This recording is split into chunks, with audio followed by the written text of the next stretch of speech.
Kung may isang lugar sa katawan mo na gusto mong ipa-explore sa partner mo, ano yun at bakit? Actually, kahit di ko siya kasama ngayong Valentine's Day kasi nasa barko, hindi sa akin, hindi sa katawan ko. Sa katawan niya siguro. Sa katawan niya, hindi sa'yo. I-explore ko yung body niya, hindi sa katawan ko. Ayaw mong masarapan ka? Gusto mo siya lang yung nasasarapan?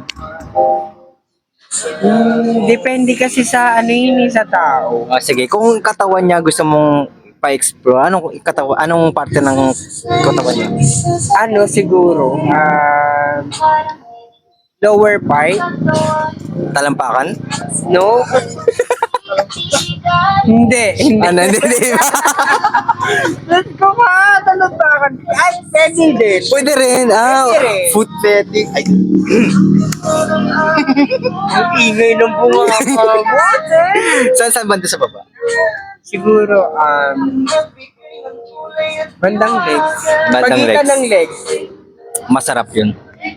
Siyempre. Okay. Ang swerte naman ng boyfriend mo. Taga saan yung boyfriend mo? Batangas. Batangas. Seaman siya. Oo. Tanda mo, ayun yung gusto niyang i-explore sa'yo.